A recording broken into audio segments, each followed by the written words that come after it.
மக்களுடைய பிழையை திருத்துவது, அவங்களுடைய தவறை திருத்துவது, இதுக்கு நெறைய வழிமுறைகள் இருக்குங்க. ரசூல் ஸல்லல்லாஹு அலைஹி வஸல்லம் உடைய நெறைய கைடன்ஸ் இதில இருக்கு.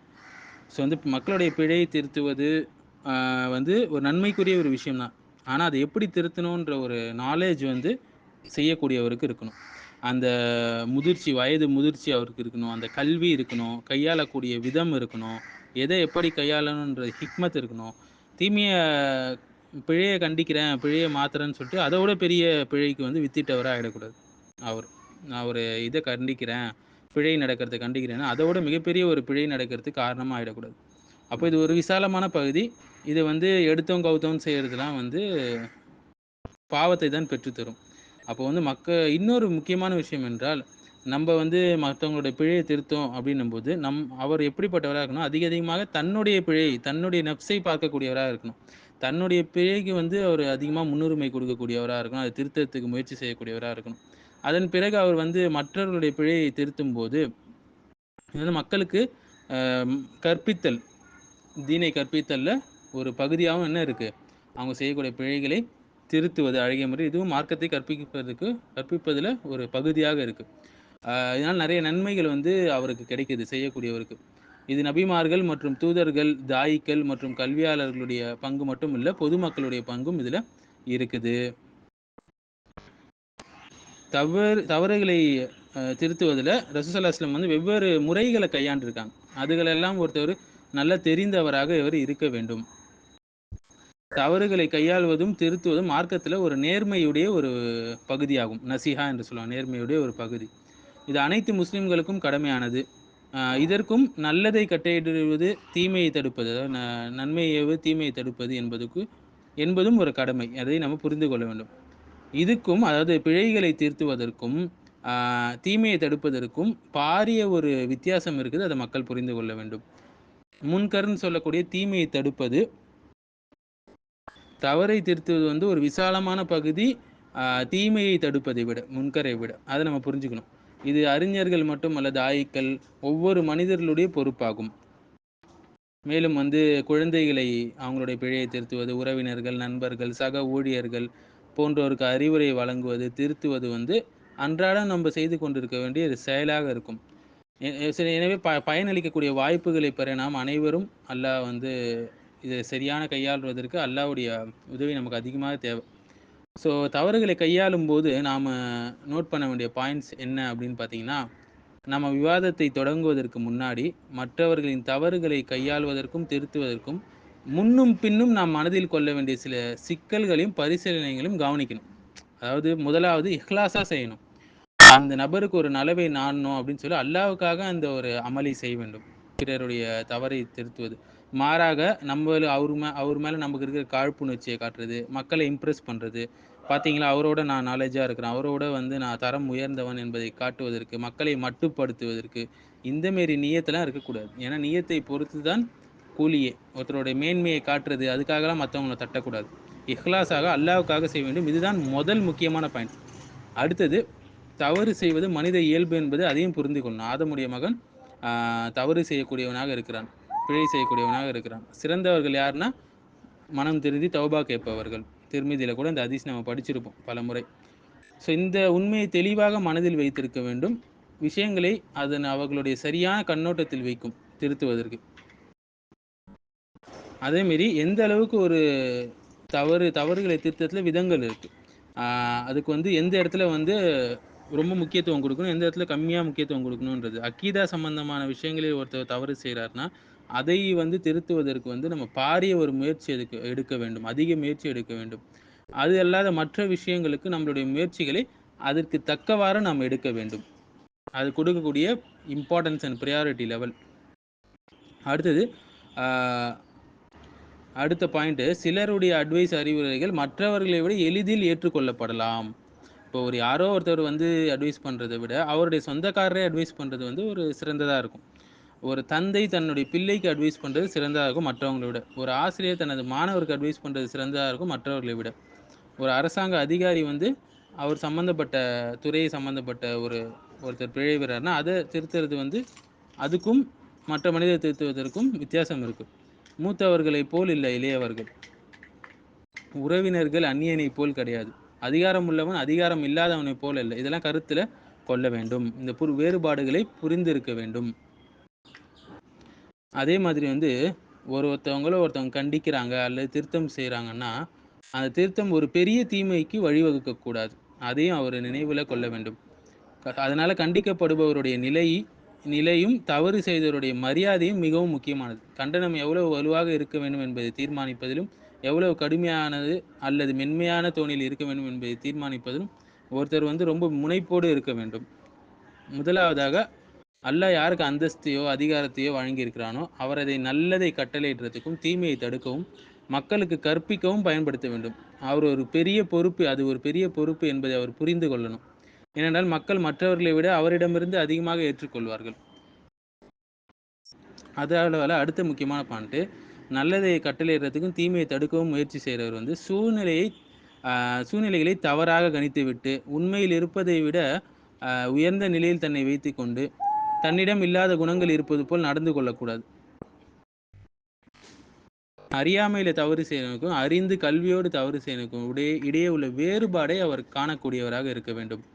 ஏன்னா 2 பேருக்கும் ஒரே மாதிரி அட்வைஸ் பண்றது இல்லை, விஷயம் மாறும். அறிவில்லாதவனுக்கு போதிக்க வேண்டும், சந்தேகம் உள்ளவனுக்கு அவருடைய விஷயங்களை விலக்கி கொடுக்க வேண்டும். கவனக்குறைவாக இருக்கக்கூடிய ஒரு நபருக்கு நினைவூட்டணும். சில நேரங்களில் திரும்பி திரும்பி நினைவூட்ட வேண்டியதும் வரும். சில பேர் தொடர்ச்சியாக பாவத்தில் இருப்பாங்க. இப்போ திருப்பி நினைவூட்டுதல் தான் அது பயனளிக்கும். வேண்டுமென்றே ஒருத்தர் தவறு செய்கிறாருன்னா அவர் எச்சரிக்கப்பட வேண்டும். ஒரு விஷயத்தை பற்றி அறிந்தவனையும் அறியாதவனையும் ஒரே மாதிரியாக நம்ம கண்டிக்கக்கூடாது, நடத்தக்கூடாது. இப்படி செய்வது சரி கிடையாது. தெரியாத ஒரு விஷயம் தெரியாத ஒருத்தர்கிட்ட கடுமையாக நடந்து கொள்வது, அவரை தள்ளி வைப்பது, உங்களுடைய ஆலோசனை அவர் கேட்க மாட்டார், மறுத்துவார். இப்படி நீங்கள் கடுமையாக செஞ்சீங்கன்னா அவருக்கு ஞானத்தோடு மென்மையோட கற்பிக்க வேண்டும். ஏன்னா அவர் அறியாமையின் காரணமாக தான் இந்த தவறு செய்கிறார் என்பதையே அவர் உணர மாட்டார். அதே மாதிரி ஒரு பிரச்சனைனா அதை கரெக்டாக புரிஞ்சு கொள்றதுக்கு தேவையான முயற்சிகளை இந்த ஆலோசகர், இந்த சீர்திருத்தவாதி வந்து மேற்கொள்ள வேண்டும். எல்லா முயற்சியும் மேற்கொண்டு விட்டு தான் அந்த பிரச்சனையை பற்றி அவர் ஒரு தீர்ப்பு கூற வேண்டும், அந்த பிரச்சனையை தீர்க்க வேண்டும். அதேமாரி தவறு செய்கிறவங்களை திருத்தும் போது நியாயமாக செய்யணும், பாரபட்சம் இருக்கக்கூடாது. சரிங்களா? சில சமயங்களில் உறவினர் அல்லது நண்பர் வந்து தவறு செஞ்சார்னா பலரும் என்ன செய்கிறாங்க, ஒரு நபர் தனக்கு தெரியாத ஒரு நபரை போல அவர் கண்டிப்பதில்லை. கரெக்டாக பார்க்குறோமா? தனக்கு வேண்டப்பட்டவங்க என்றால் அவர் அந்த அளவுக்கு கண்டிக்க மாட்டார், விட்டுடுவார் அந்த தவறு. ஆனால் தனக்கு தெரியாத ஒருத்தர்னா டோட்டலாக அவரை சமாதி கட்டிடுறது, அப்படியே டோட்டலாக அவர் கதையை முடிச்சிடுறது கண்டிக்கிறேன்ற பேரில். இது தவறு, இது நீதமான போக்கு கிடையாது. அதனால ஒருவர் தனது நடவடிக்கையில் இஸ்லாமுக்கு மாறான பாரபட்சம் அல்லது பாகுபாடுகளை காணலாம். மேலும் ஒருவர் பார்வையற்றவராக கூட மாறக்கூடும். மற்றொரு நபரை கடுமையாக விமர்சிக்கும் போது தனது நண்பரின் தவறை அவர் கண்டுக்காம கூட விட்டுடுவார். இது ஒரு பிழை. அதே போல ஒரு தவறை நம்ம திருத்துறோம் போது அது அதை விட பெரிய ஒரு தவறுக்கு வழிவகுக்கும் என்பது வந்து அதில் நம்ம கவனமாக இருக்கோம். நம்ம இப்னு தைமியாவுடைய சம்பவம் பார்க்கலாம். மங்கோலிய தாத்தார்கள் அந்த பீரியடில் அவங்க இருந்தாங்க. அப்போது வந்து அவங்க இந்த சோல்ஜர்ஸ்லாம் குடிச்சிட்டு ஊந்து கிடந்தாங்க. அப்போ இமாம் இப்னு தைமியாட்ட கேட்குறாங்க, இதை நீங்கள் இந்த தீமையை தடுக்கலாமே அப்படின்னு சொல்லிட்டு. இப்போ இமாம் இப்னு தைமியா சொல்கிறாங்க, இவங்க குடிச்சிட்டு இருக்கும்போது கூட அமைதியாக இருந்துடுவாங்க. எப்போ அவங்க விழித்து இருக்கிறாங்களோ அப்போ தான் நிறைய தவறு செய்வாங்க, நிறைய இதை விட அதிகமான வந்து குழப்பங்களை மக்கள் மத்தியில் இவங்க செய்வாங்க அப்படின்னு சொல்லிட்டு அந்த இடத்துல இமாம் அவர்களை கண்டிக்காமல் போய்விடுறாங்க. ஏன்னா இந்த தப்பை கண்டிக்க போய் அவனுங்க அதை விட பெருசு செய்வானுங்க. நம்ம எல்லாருக்குமே தெரிந்த ஒரு காயிதா, ஒரு அடிப்படை தான், ஒரு பெரிய தீமையை தடுக்க இஸ்லாம் 2 தீமைகளில் குறைவானதை அனுமதிக்கிறது. நமக்கு எல்லாருக்குமே தெரிஞ்சது தான். சில நேரத்தில் ஒரு ஆலோசனை சொல்லக்கூடியவர் வந்து அமைதியாக இருக்கலாம். ஏன்னா ஏதாவது சொல்லுவது வந்து மிகவும் கடுமையான தவறுக்கு வழிவகுத்துரும் அதை விட. சரியா? அடுத்தது மனித இயல்புகளை புரிந்து கொள்வது. சில தவறுகள் இருக்குது, அது ஒருபோதும் முழுவதுமாக அழிக்க முடியாது இந்த தவறுகளை, பிழைகளை. ஏனென்றால் அல்லாஹ் அப்படிதான் மக்களை படைத்து இருக்கிறான், அந்த இயல்புகளோடு தான் படைத்திருக்கிறான். அதை புரிந்து கொள்ள வேண்டும். அடுத்தது இஸ்லாத்துடைய வரம்புகளை மீறும் தவறுகளுக்கும் பிழைகளுக்கும் அதே நேரத்தில் மற்றவர்களை மட்டுமே பாதிக்கும் தவறுகளுக்கும் இடையில் வேறுபாடை பிரித்து அறிய வேண்டும், அவர் காண வேண்டும். ஒருத்தர் தமக்கு ஒரு தீமை ஏற்பட்டு விட்டது, என்றால் வந்து அவர் கோபம் கொள்கிறார் இல்லையா? ஆனால் அல்லாஹ்வுடைய மார்க்கத்துக்கு ஏதாச்சும் ஒரு இழிவு ஒருத்தவங்க ஏற்படுத்துகிறாங்க, தீங்கி ஏற்படுத்துகிறாங்க, அதற்காக அவர் கோபப்படாமல் இருந்தார் அப்படின்னா அவர்கிட்ட அந்த மார்க்கத்துக்காக ரோஷப்படுதல் கீரா என்று சொல்லுவாங்க, இது இல்லை என்று அர்த்தம். அவர் ரொம்ப பலவீனமாக இருக்கார் என்று அர்த்தம். அவரவர்கள் வயதுக்கு ஏற்ப அவங்களுடைய பிழையை நாம் திருத்துவதற்கு நம்ம முயற்சி செய்ய வேண்டும். மீண்டும் மீண்டும் ஒரு தவறு செய்பவரை கண்டிப்பதற்கும் முதல் முறையாக இப்போ தான் அவர் அந்த தவறு செய்ய கண்டிக்கிறதுக்கும் நிறைய வித்தியாசங்கள் இருக்குது. அதே போல் அடிக்கடி தவறு செய்பவருக்கும் அரிதாக செய்பவருக்கும் இடையே உள்ள வேறுபாடை அவர் கண்டுகொள்ள வேண்டும் அட்வைஸ் பண்ணுறவர். அடுத்தது வெளிப்படையாக அப்பட்டமாக தவறு செய்பவருக்கும் தன் தவறுகளை மறைக்க முயல்பவர்களும் இடையே வேறுபாடு காண வேண்டும். பிழைகள் பாவங்கள் வந்து எல்லாமே ஒரே தரத்தில் உடையதில்லை, எல்லாத்துக்கும் தரங்கள் இருக்குது. கூடுமானவரைக்கும் தவறை அவருடைய வாயிலேருந்தே ஒப்புக்கொள்ள வைக்கக்கூடிய அந்த ஹிக்மத் அவருக்கு தெரிந்திருக்க வேண்டும். அதை பெருசாக ப்ளோ அப் பண்ணி மக்களிடையே பிரகடனைப்படுத்துவதை விட. அடுத்தது போதுமான டைம் கொடுக்கணும் தவறை திருத்துவதற்கு. ஒருத்தவர் வந்து நீண்ட காலமாக ஒரு தவறு செஞ்சிட்ருக்கிறாரு, பிழை செஞ்சிட்ருக்கிறாரு, பாவம் செஞ்சிட்ருக்காரு அப்படின்னா அவருக்கு அதுக்கான டைம் கொடுக்கணும் அவர் திருந்தத்துக்கு. இன்னைக்கு சொல்லி நாளைக்கு நீ திருந்தினோண்டான்னு எதிர்பார்க்கக்கூடாது. அடுத்தது தவறு செய்யக்கூடியவர் எதிரியாக பார்க்கக்கூடாது. சரிங்களா? மக்களுடைய உள்ளத்தை நாம் வெல்ல வேண்டும் அழகான ஹிக்மத்தான முறையில் கையாண்டு. அவன் தவறு செய்கிறான், அவன் எதிரி, அந்த மாதிரி இருக்கக்கூடாது. நம்மளுடைய விஷயத்தில் நம்ம வக்கீலாகவும் பிறருடைய விஷயத்தில் நீதிபதியாகவும் இருக்கிறாங்க நிறைய பேர் இன்னைக்கு. தவறு செய்பவரை திருத்துவது தான் நம்மளுடைய நோக்கமே தவிர அவருக்கு எதிராக பாயிண்ட்ஸ் ஸ்கோர் பண்ணுறதில்ல. இத்தனை தவறு செஞ்சுக்கிறாரு அப்படின்னு சொல்லி நமக்கு ஒரு இது பண்ணுறதில்ல. பாயிண்ட்ஸ் ஸ்கோர் பண்ணுறதை வந்து எண்ணிக்கட்டு. நபிசுல்லாஸ்லம் பாருங்கள் எவ்வளோ அழகாக தவறுகளை கையாண்டு இருக்கிறாங்க. ஒரு கிராமத்து அரபி வராரு, பள்ளியோடைய ஒரு ஓரத்தில் சிறுநீர் கழிக்கிறாரு, சஹாபாக்கள்லாம் கோபப்படுறாங்க, கொந்தளிக்கிறாங்க. அப்போ நபிசுல்லாஸ்லம் அவரை விடுங்கள், விடுங்கள்னு சொல்லிட்டு அதுக்கப்புறம் வந்த உடனே அவருக்கு இது மஸ்ஜித் வந்து தொழும் இடம், இங்கே இப்படிலாம் செய்யக்கூடாது சொல்கிறாரு. சஹாபாக்களை ஒரு வாளி தண்ணி எடுத்து ஊற்ற சொல்கிறாரு. எவ்வளோ அழகாக ரிஃப்காக இந்த தவறை கையாண்டாங்க பாருங்கள். காரணம் என்ன, நபிசுல்லாஸ்லம் தெரியும் இவர் ஒரு கிராமத்து அரபி, இவர் அறியாமையில் இருக்கிறாரு, இவருக்கு தெரியாத விஷயம்னு சொல்லி அழகாக அதை கையாளுறாங்க, ஹாஷா கையாளாமல். அடுத்து தவறுகளுடைய விளைவை வந்து அவருக்கு சுட்டி காட்ட வேண்டும். இந்த தவறு செஞ்சால் என்னென்ன விளைவு இருக்குது, நரகத்தில் எவ்வளோ தண்டனைகள் இருக்குது சொல்லி காட்டணும். அல்லாஹ்வுக்காக தவறுகளை விட்டு விட்டு நன்மையின் பக்கம் மீண்டால் சொர்க்கத்தில் அவருடைய தரஜாக்கள் என்னென்ன கிடைக்கும் அதையும் ஒருத்தர் சொல்ல வேண்டும். அதே போல் கல்வியை தேடக்கூடிய ஒரு மாணவர் தனக்கு பரிச்சயமான கருத்துக்கள்லேருந்து மாறுபட்ட கருத்தை வைத்து ஒருத்தர் சொல்கிறாருன்னா அதை கண்டிப்பதில் அவசரப்படக்கூடாது. ஏனென்றால் அவர் முதல்ல என்ன சொல்கிறார் என்பதை உறுதியாக அவர் கேட்க வேண்டும் கவனமாக. ஏனென்றால் அந்த கருத்து சரியான அறிவார்ந்த கருத்தாக கூட இருக்கும் சில டைமில். அடுத்து வந்து ஒரு மாற்றீட்டை அவங்களுக்கு வழங்க வேண்டும். அதாவது சில தாயிக்கள் வந்து நல்லதை ஏவுவாங்க, தீமையை தடுப்பாங்க. அப்படி முற்படும் போது மனிதர்களுடைய விஷயத்தில் மக்களுடைய தவறுகளை கண்டிக்கும் போது அவங்க கிட்ட இருக்கக்கூடிய ஒரு பெரிய குறைபாடு என்னென்னா மாற்று வழியே சொல்ல மாட்டாங்க. ஒருத்தர் ஒரு பிழை தவறு செய்கிறேன்னா மாற்று வழியே ஒரு ஆல்டர்னேட்டிவே சொல்லி கொடுக்க மாட்டாங்க. தவறை மட்டுமே சுட்டி காட்டிட்டு போவாங்க, இது ஹராம், இது தவறுன்னு சொல்லி பட்டம் கொடுக்கறதுல தான் அவங்க ரெடியாக இருப்பாங்களே தவிர ஒரு மாற்று வழி கொடுத்தா அவன் சீக்கிரமாக அந்த தவறுலேருந்து சரி செஞ்சுக்குவான். ஃபார் எக்ஸாம்பிள் வந்து ஜினா தடை செய்யப்பட்டது அப்படின்னு சொல்கிறது மட்டும் இல்லாமல் திருமணம் அனுமதிக்கப்பட்டது, அதுக்கு ஆர்வம் ஊட்டணும். மேலும் ரிபா வட்டி தடை செய்யப்பட்டதுன்னு சொல்லக்கூடிய அதே நேரத்தில் அல்லாஹ் வந்து பிஸ்னஸை ஹலால் ஆக்கிக்கிறான் அப்படின்றது அவர் ஆர்வம் ஊட்டணும்.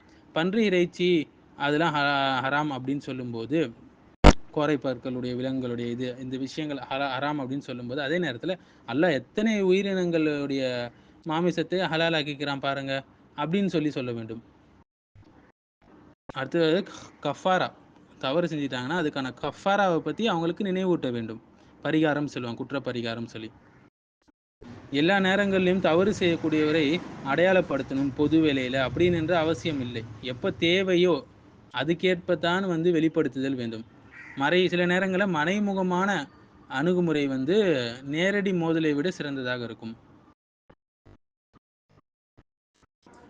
சில நேரங்களில் ஒரு நபருடைய தவறை வந்து மற்றவர்களுக்கு முன்னால் மறைக்க வேண்டும், உடனே வெளிப்படுத்தக்கூடாது.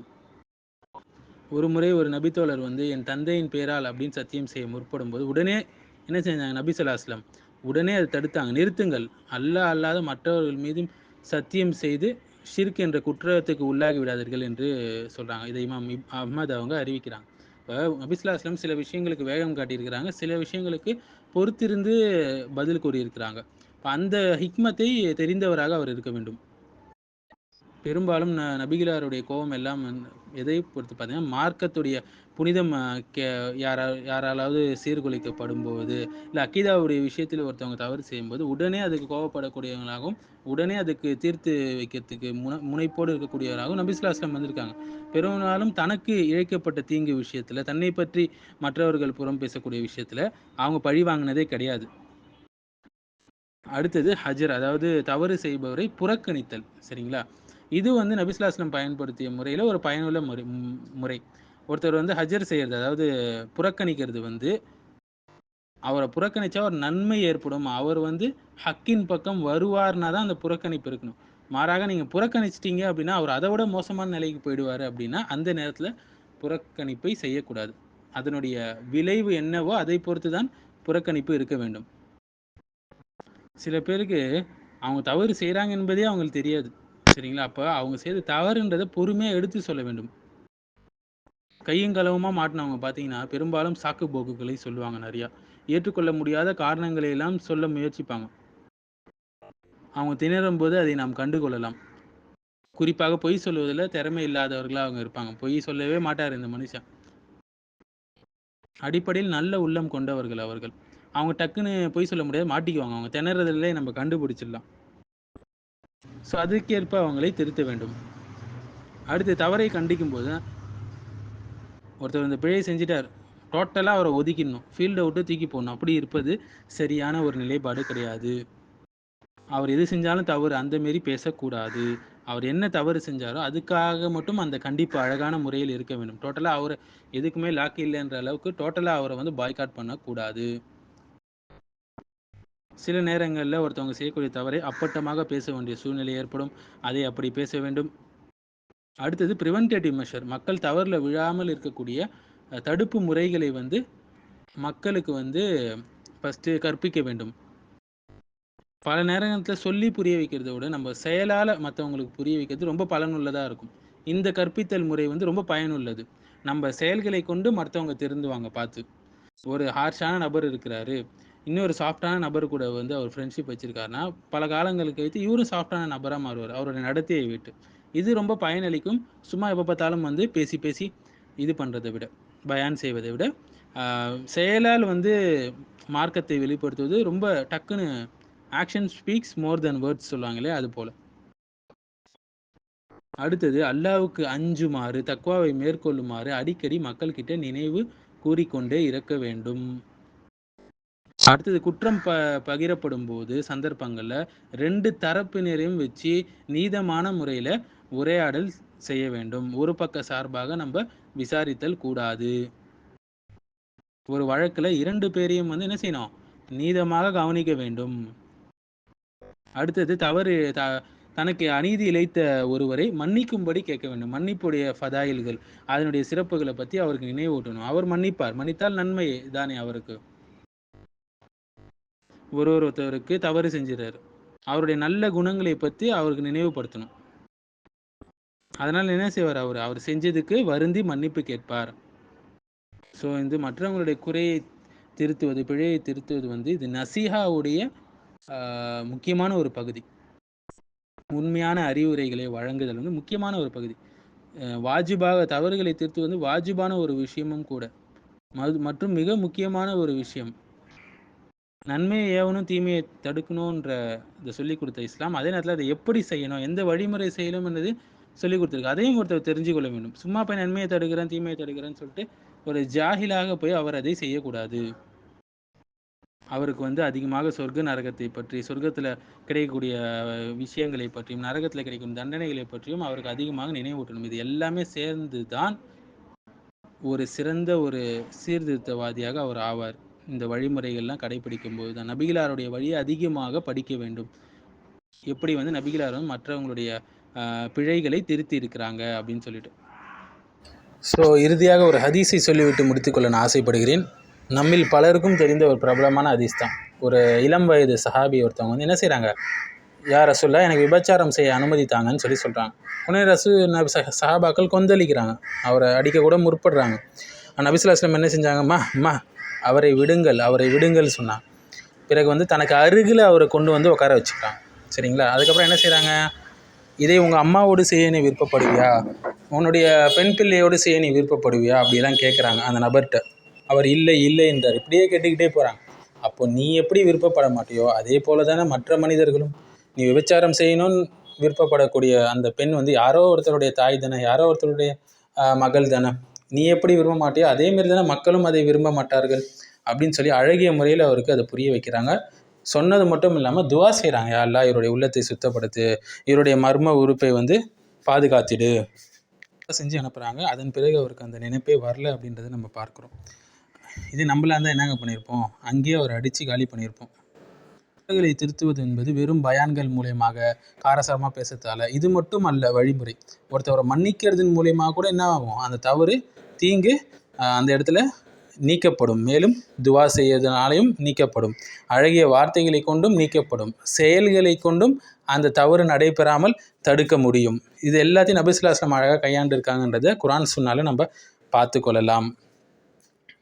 நபி ஸல்லல்லாஹு அலைஹி வஸல்லம் வழிமுறைகளை நாம் அதிகமாக படித்து அதை கையாண்டு மக்களை வந்து சரியான முறையில் வழிநடத்த, தீமைகள் நடைபெறாமல் தடுப்பதற்கு அழகான வழிமுறைகளை நம் அனைவருக்கும் அல்லாஹ் சுப்ஹானஹு வ தஆலா கற்றுக் கொடுப்பானாக, இலகுபடுத்தி கொடுப்பானாக. அஸ்ஸலாமு அலைக்கும்.